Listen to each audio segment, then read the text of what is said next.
जी हाँ, नमस्कार साथियों, गुड इवनिंग, नमस्कार, सत श्री अकाल। आप सब कैसे हैं? आशा करते हैं आप सब अच्छे होंगे। पुनः मैं आज उपस्थित हूँ बिहार बेट परीक्षा 2024। बिहार में असिस्टेंट प्रोफेसर बनने का मौका, पहला प्रश्न ये है।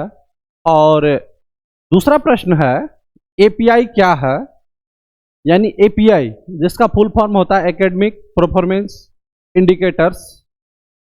एपीआई से पॉइंट कैसे निकालें, आकर छूट गया है यहाँ पे, निकालें। एपीआई से पॉइंट कैसे निकालें। All university in India, India का कोई भी यूनिवर्सिटी है वहाँ का एपीआई का क्या सिस्टम है, वहाँ का पॉइंट आप अगर आप अप्लाई करेंगे, बेट एग्जाम पास करने के बाद अप्लाई करेंगे तो आप कैसे देखेंगे कि आपका स्कोर कितना का बन रहा है। वो जो सिस्टम है स्कोर निकालने का, वही है एपीआई, जिसका फुल फॉर्म होता है एकेडमिक परफॉर्मेंस इंडिकेटर्स। पूरा ऑल इंडिया का हम बात करेंगे। और उसके बाद में कह देना चाहेंगे साथ ही साथ कि पूरी सच्चाई, अफवाह से सावधान। हम जो भी बात आपको बताएंगे 100% बात बताएंगे, सटीक बताएंगे और साक्ष्य के साथ बताएंगे। विदाउट साक्ष्य का कोई भी बात नहीं बताएंगे। तो चलिए आज हम पहले बात कर लेते हैं आप लोगों से कि हम किन किन चीजों को आज हम क्लियर करेंगे। तो देखिए, कुछ लोगों के मन में बना हुआ है और कमेंट तो जो आया और बहुत सारा कॉल्स भी आया। उन विद्यार्थी का वीडियो को पूरा देखिएगा तभी समझ पाइएगा। उन विद्यार्थी का कॉल आया कि सर पीजी पास करने वाला विद्यार्थी अगर प्रोफेसर बन जाएगा, हम नेट पास है, हम जेआरएफ पास है और हम पीएचडी पास हैं, तो हम लोग क्या करेंगे, झाल बजाएंगे। इस टाइप का आज 2-3 कॉल हमको मिला है। तो इसी वीडियो में हम सभी चीज का जानकारी आपको देंगे। ठीक है, आप हम मानते हैं आप नेट पास किए, जेआरएफ पास किए और आप पीएचडी भी कर लिए, या पीएचडी में अपियरिंग है, या सिर्फ आप जेआरएफ किए हुए हैं, सही है। लेकिन जो सिस्टम है उसको पहले समझ लीजिए। बीएड किया हुआ बैठा हुआ था, लेकिन बिहार है, बिहार में 2012 में एसटीटी परीक्षा लेकर के इंटर का विद्यार्थी को टीचर बना दिया गया। क्या उस समय ऐसा कोई विद्यार्थी नहीं था जो बीएड किया हुआ नहीं था? उस समय भी बीएड किया हुआ विद्यार्थी बैठा हुआ है। बहुत बुजुर्ग से जाके पूछिए, मिलेगा टीचर नहीं है और बीएड किया हुआ है, उसको जॉब नहीं मिला। क्यों? सिस्टम को नहीं समझा। और इंटर पास जो 2011 में जो वैकेंसी था, जो इंटर पास था आज वो टीचर है। क्यों टीचर है? वो सिस्टम को समझा, सिस्टम के अंदर में आया। तो चलिए देखते हैं, बात करते हैं। तो सबसे पहले जो है बिहार में असिस्टेंट प्रोफेसर बनने का मौका, एपीआई क्या है। आज हम बेट के बारे में कोई भी चर्चा नहीं करेंगे। आज बेट के बारे में कोई भी चर्चा नहीं करेंगे। आज हम चर्चा करेंगे, अगर आप बेट पास करते हैं,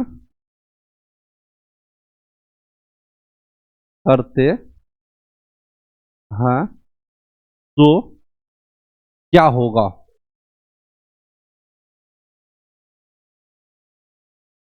क्या होगा, बड़ा वाला प्रश्न मार्क चिन्ह। आप बेट पास कर लेंगे, उसके बाद क्या होगा। तो बहुत बच्चे का कमेंट है, क्या सर बेट पास करने के बाद हम प्रोफेसर बन जाएंगे? नहीं, ये एक पात्रता परीक्षा है। बेट एक पात्रता परीक्षा है। आज वीडियो को पूरी देखिए, फिर समझ पाइएगा। और आज का वीडियो जो है मेरा उनके लिए भी इंपॉर्टेंट है जो स्टूडेंट नेट पास है, नेट या जेआरएफ। नेट और जेआरएफ वाले स्टूडेंट के लिए भी आज का वीडियो इंपॉर्टेंट होने वाला है। तो चलिए बात करते हैं कि एपीआई क्या है। Academic performance indicator. अब एपीआई से पॉइंट कैसे निकालें, तो अब हम एक स्क्रीन लेते हैं प्लेन और उस पर हम एक एक करके समझाते हैं, फिर एपीआई पे मार्क को कैसे, आप पॉइंट को कैसे निकालिएगा उस पर भी चर्चा करेंगे। तो सर्वप्रथम आप देखिए, इधर है,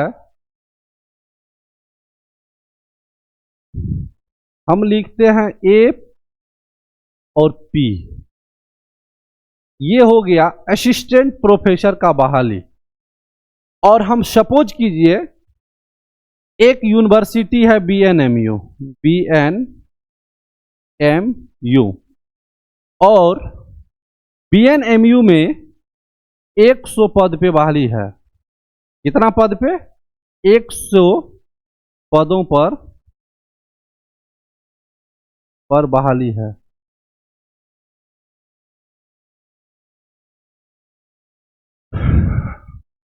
बहाली, हाँ।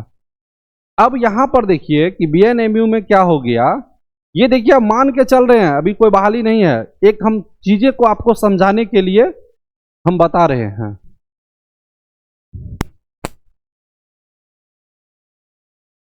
तो अब यहां देखिए, यहां पर विद्यार्थी आ जाता है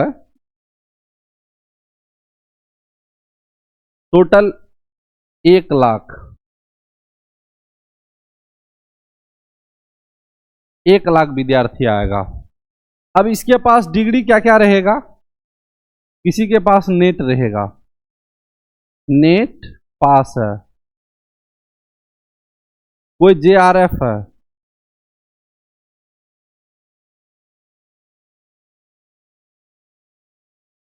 कोई होगा पीएचडी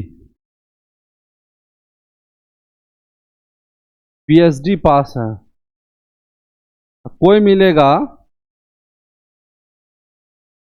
पीएचडी प्लस नेट पास। अब इतना विद्यार्थी फॉर्म भरा है इस 1 लाख में। अब यूनिवर्सिटी किसको इंटरव्यू के लिए बुलाएगी? सबसे बड़ा प्रश्न यहां है। इसी समस्या का समाधान के लिए जो यूनिवर्सिटी अनुदान आयोग है, जिसको हम लोग यूजीसी के नाम से जानते हैं, यूजीसी यूनिवर्सिटी ग्रांट कमीशन, विश्वविद्यालय अनुदान आयोग के तरफ से एक एपीआई सिस्टम बना हुआ है। क्या बना हुआ है? एपीआई सिस्टम बना है, जिसपे हम लोग मार्क को कैलकुलेट करते हैं। Mark plus degree, mark plus degree दोनों को जोड़ने के बाद बनाते हैं पॉइंट। क्या बनाते हैं? पॉइंट। और इस पॉइंट से तैयार करते हैं मेरिट, इस पॉइंट से तैयार करते हैं मेरिट, और इसके बाद बुलाते हैं इंटरव्यू के लिए।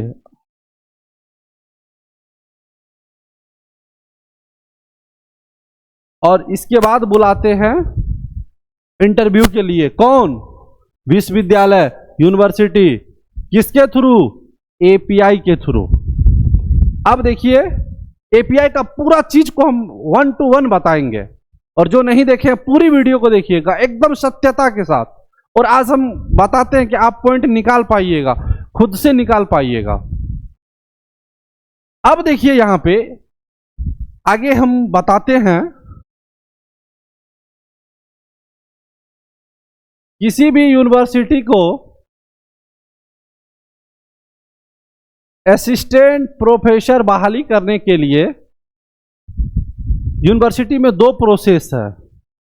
या तो वो एग्जाम करा ले, या वो एपीआई के थ्रू वो पॉइंट बनाएगा, एपीआई के थ्रू वो पॉइंट बनाएगा और यहां से इंटरव्यू में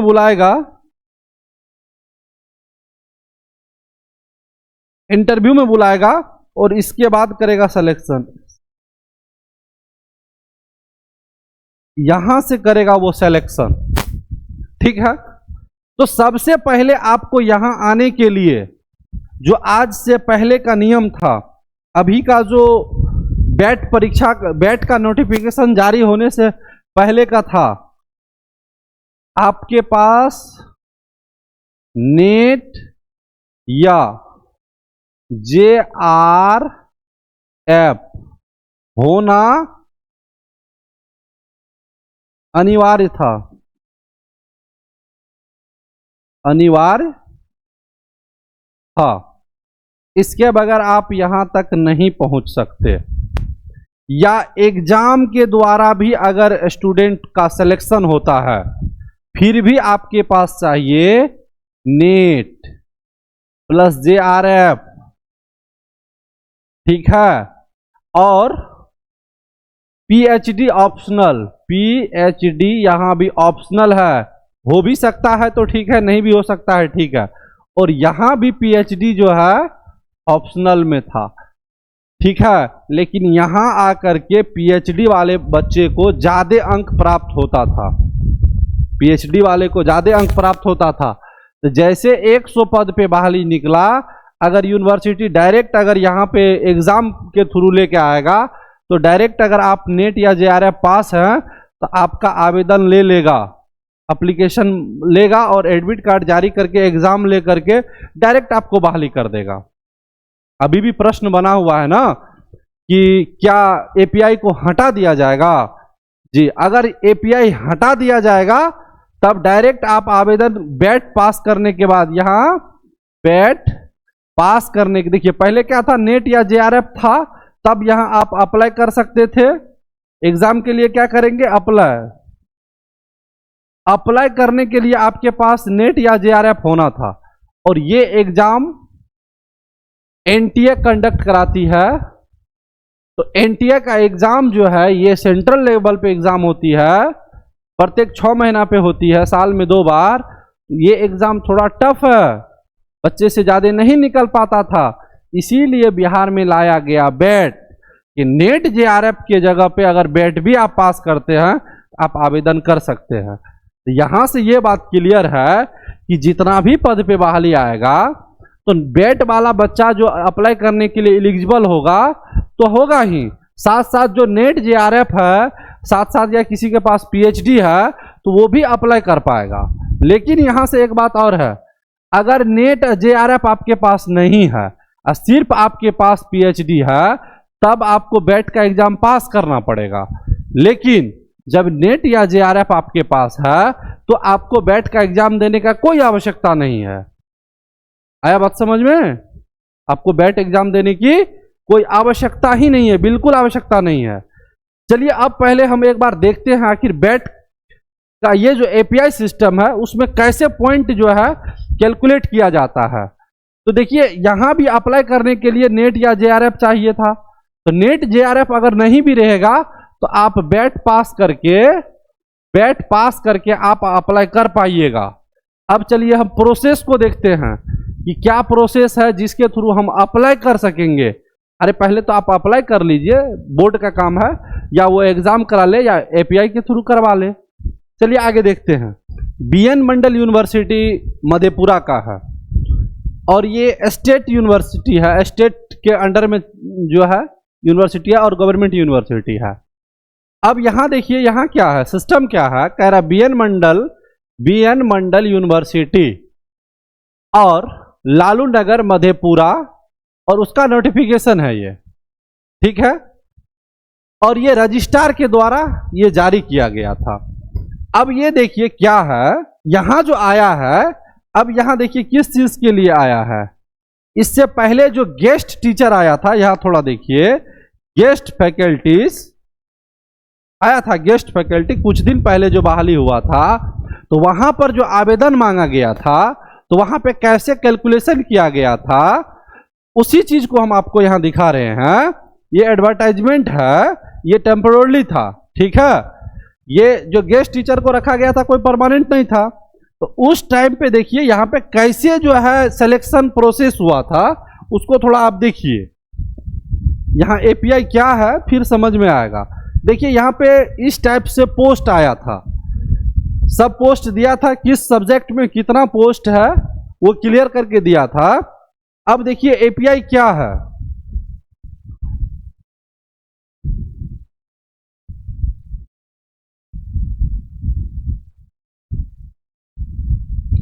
अब यहां देखिए, अब इसी चीज को बारीकी से आप देख लीजिए, आपको दिक्कत नहीं होगा। देखिए, distribution of point for short listing selection of candidates. अब जो है यहां से कैंडिडेट को कैसे सिलेक्शन किया जाएगा, एपीआई में कैसे पॉइंट बनाया जाता था। अब देखिए, सबसे पहले आपका लेगा, कह रहा है यहां सीरियल नंबर दिया है, यहां एकेडमिक रिकॉर्ड दिया है, और यहां पे स्कोर दिया है कि आपको कितना स्कोर बनेगा, और यहां से आप निकाल करके देखिएगा। ठीक है, अब यहां देखिए, सबसे पहले ग्रेजुएशन पे आते हैं। अब देखिए, कह रहा 80% एंड एबव, या तो आपको ग्रेजुएशन में 80% नंबर है या उससे ऊपर है, तो आपको पॉइंट मिलेगा 15। कितना पॉइंट मिलेगा? 15। या 60% से लेकर के 80% के बीच था, आपको पॉइंट मिलेगा 13। उसके बाद 55% से लेकर के 60 के बीच अगर था, तब पॉइंट मिलेगा आपको कितना? 10। ठीक है, और 45 से लेकर के 55% के बीच था, तब आपको मिलेगा पॉइंट 5। ये हो गया ग्रेजुएशन का। अब यहां देखिए है पोस्ट ग्रेजुएशन का। पोस्ट ग्रेजुएशन में अगर 80% से एबव नंबर है, तो आपको मिलेगा 25 पॉइंट। 60 और 80% के बीच में है, तब मिलेगा आपको 23 पॉइंट। और यहां पे 55% से ऊपर और 60 के बीच में है, तब आपको मिलेगा 20 पॉइंट। लेकिन यहां पे SC, ST, EBC और BC2 वाले के लिए जो है 5% यहां पे रिलैक्स दिया गया है कि अगर SC, ST, EBC या BC2 का जो कैंडिडेट है, अगर वो 50% भी मार्क है, तो इसको 20% दिया जाएगा। और इसमें एक है PH, जो फिजिकल हैंडीकैप है, उसको भी अगर 50 मार्क तक रहेगा, तो कितना पॉइंट दिया जाएगा? 20 पॉइंट दिया जाएगा। अब यहां पे आइए, ये एमफिल का डिग्री जिसके पास है, अब जो आगे एमफिल खत्म हो गया, अब उसका तैयारी नहीं होता है, लेकिन जो जिसको पहले से है, तो जिसके पास एमफिल का डिग्री है और 60% से अगर एभव है, तो उसको मिलेगा 7 पॉइंट, और 55 से 60 के बीच है, तो उसको मिलेगा कितना? 5 पॉइंट। क्लियर है? अब देखिए यहां पे है PhD, तो जिसका PhD क्लियर है उसको मिलेगा 30 पॉइंट। नेट विथ JRF जिसका है, उसको मिलेगा यहां 7 पॉइंट, और सिर्फ नेट जिसका है उसको मिलेगा 5 पॉइंट। अब यहां देखिए, या तो इसमें लीजिए या तो इसमें, दो में से कोई एक ही मिलेगा, क्योंकि नंबरिंग देखिए एक ही का किया हुआ है, इसका किया है। या तो नेट विथ JRF है या तो नेट है। अगर नेट JRF दोनों है तो 7 पॉइंट, और सिर्फ नेट है तो 5 पॉइंट। ठीक है, अब है सेट। ठीक है, SLET और सेट, इसमें अगर ये क्लियर है आपका, तो आपको मिलेगा 3 पॉइंट। अब यहां देखिए, कह रहा है research publications 2 mark for each research publication published in. तो अब यहां पे देखिए, ये जो रिसर्च पब्लिकेशन का बात है, तो आप यहां पर रिसर्च आपको 2 मार्क मिलेगा। लेकिन आपका जितना रिसर्च पब्लिकेशन हुआ है, तो आप 3 पेपर का ही आप यहां पे शो कर सकते हैं। अगर 3 पेपर का शो कीजिएगा, तो 3 गुना 2 बराबर 6 नंबर मिलेगा। लेकिन 3 पेपर से ज्यादा का भी आपके पास रिसर्च है, तो उसका वैलिड नहीं होगा। ओनली 3 पेपर ही रिसर्च होगा। उसके बाद यहां पे एक कंडीशन और है। अब दूसरा कंडीशन क्या है, देखिए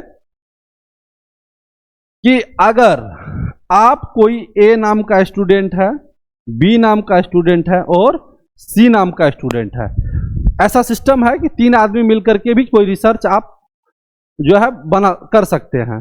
तो अगर 3 लोग मिलकर के रिसर्च तैयार किए हैं और सर्टिफिकेट में पहला नाम A का है और दूसरा नाम मान लीजिए C का है, तो इन दोनों को ही 2 नंबर मिलेगा, और ये लास्ट वाला जो आएगा B, इसको नहीं मिलेगा।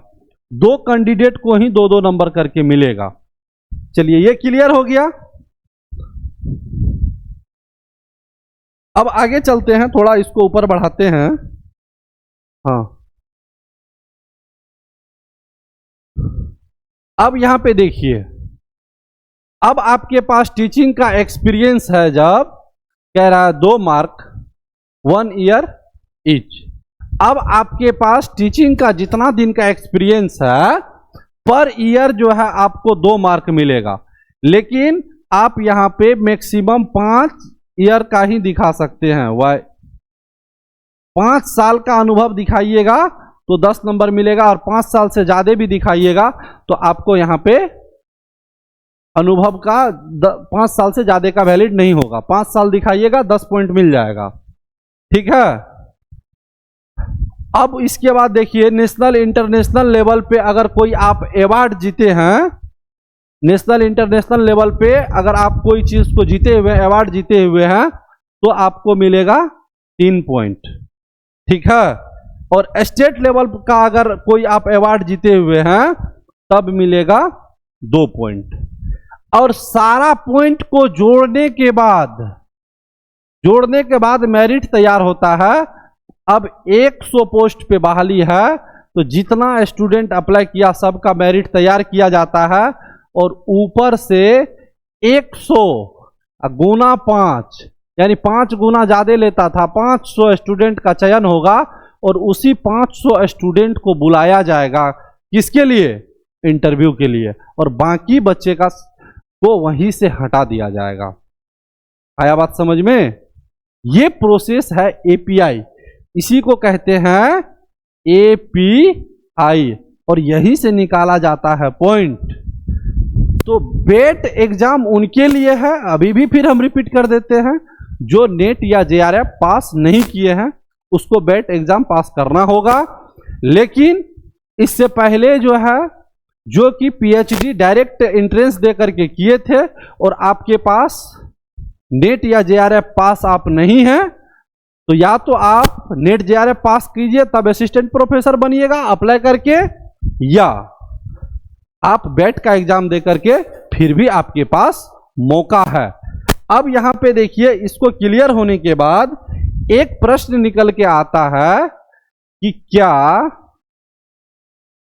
एपीआई को हटाया जाएगा?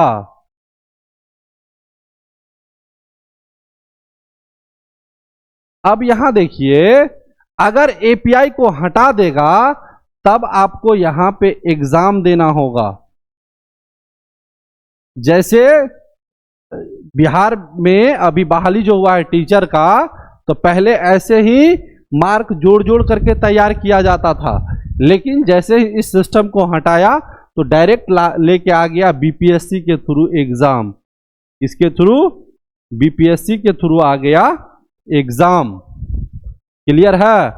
अगर एपीआई हट जाता है तब आपको प्रोफेसर बनने के लिए बैट के बाद एक और एग्जाम देना होगा। अगर एपीआई नहीं हटता है तो जो प्रोसेस बताए, इसी प्रोसेस से आपका वहां पे सिलेक्शन होगा, और जिसका ज्यादा पॉइंट बनेगा उन्हीं स्टूडेंट को इंटरव्यू के लिए बुलाया जाएगा। क्लियर है?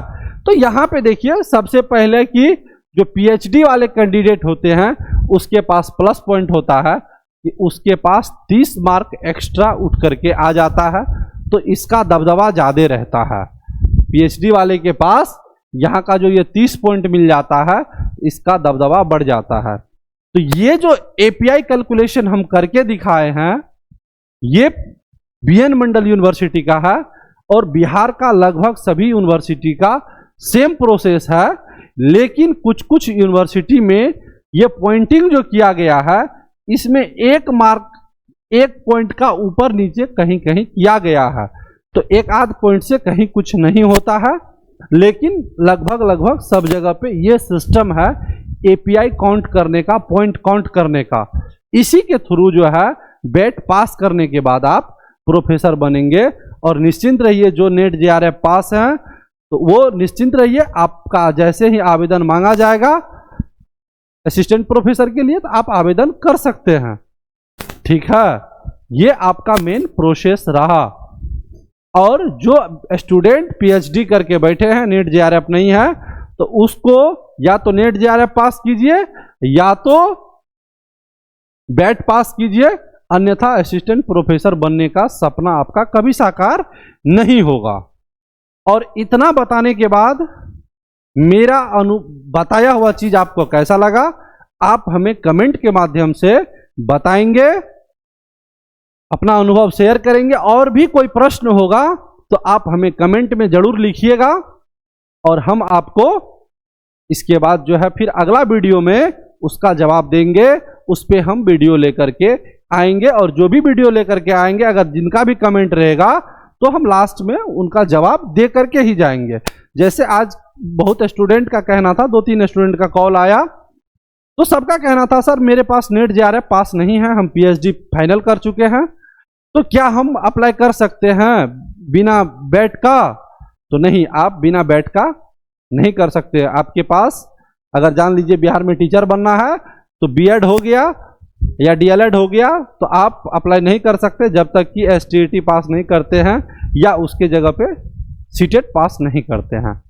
तो जैसे ही एसटीईटी या सीटेट ये एलिजिबिलिटी टेस्ट है, उसी तरह से यहाँ भी बैट भी एलिजिबिलिटी टेस्ट है, फिर इसके बाद आप आवेदन कर सकते हैं। तो चलिए फिर मिलते हैं आपसे अगले वीडियो में, तब तक के लिए धन्यवाद, नमस्कार, प्रणाम।